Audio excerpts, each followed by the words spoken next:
ojú rẹ ni mo máa ń wo Olúwa. Ó ní wọ́n wo ìmọ́lẹ̀ sí mọ ojú kò sì tí ojú òní tèmi àti ọlọ́dún torí pé Olúwa là ń wo àwo ènìyàn. Ìwọ ni mo fọ̀rọ̀ mi lọ o Jésù, lẹ́yìn rẹ kò sẹ́lòmíràn kankan rárá tó lè bá mi ṣètò ayé mi jẹ́ àjọkọ́. Ojú rẹ ni mo máa ń wo, ìwọ ni mo fọ̀rọ̀ mi lọ o Jésù, lẹ́yìn rẹ kò sẹ́lòmíràn kankan rárá tó lè bá mi ṣètò ayé mi.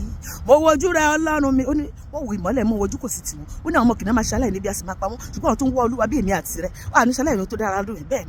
Bẹ́ẹ̀ ni torí pé Ọlọ́run ló fi ire fún àwọn tí ẹ̀ lójú oorun, á fi ire fún èmi àti ẹ lọ́dún yìí ní gbogbo ìhà ní gbogbo ọ̀nà, á fi ire wa lọ́wọ́. Mo wojú rẹ Ọlọ́run mi, bọ́mọkùnrin tí wo ọwọ́ bàbá rẹ, tọmọbìnrin sì wo ọmọ ìyá rẹ, lémi ó wò Jésù o, lémi ó wò Jésù títí yóò fi dá mi lọ́lá. Ojú rẹ ni mo máa ń wo Olúwa, ìwọ ni mo fọ̀rọ̀ mi lọ o Jésù, lẹ́yìn rẹ kò sẹ́lòmíràn kankan rárá tó lè bá mi ṣètò ayé mi. Kọjá lọ bẹ̀ tú mi sílẹ̀ Jésù o, kọjá lọ bẹ̀ tú mi sílẹ̀ o, ibi táyé dè mí mọ́ o, ìwọ nìkan ló mọ̀ bẹ́ẹ̀, kọjá lọ bẹ̀ tú mi sílẹ̀ o. Ẹ túká ogun ayé mi ẹ túká, ìwọ náà máa túká, ẹ túká ìṣòro ayé mi ẹ túká. Ẹ máa lọ ogun ayé mi ẹ máa lọ, mi ò fẹ́ yín mọ́, ẹ máa lọ ìṣòro ayé mi ẹ máa lọ.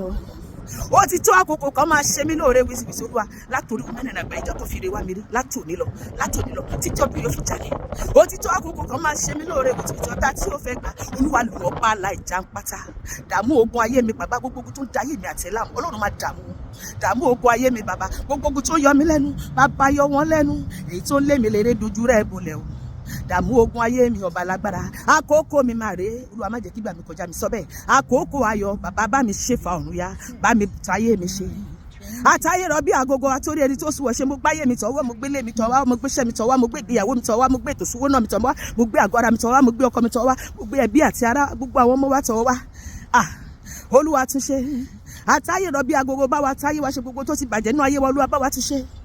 Túnṣe o túnṣe, mo gbáyé mi tọ̀wọ́ wa o, túnṣe mo gbáyé mi tọ̀ wá o, túnṣe pariwo sókè, túnṣe o túnṣe o túnṣe, mo gbáyé mi tọ̀ wá o, túnṣe o, mo gbáyé mi tọ̀ wá o, túnṣe Olúwa túnṣe bàbá o, túnṣe gbogbo tó ti bàjẹ́ nínú ayé wa, nínú ilé wa, nínú iṣẹ́ wa, nínú àgbára wa, nínú ìgbéyàwó wa Olúwa túnṣe, alágbára túnṣe bàbá o, túnṣe Ọlọ́run máa túnṣe.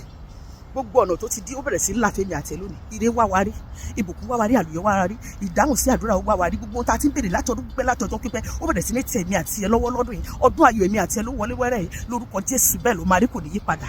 Àmín.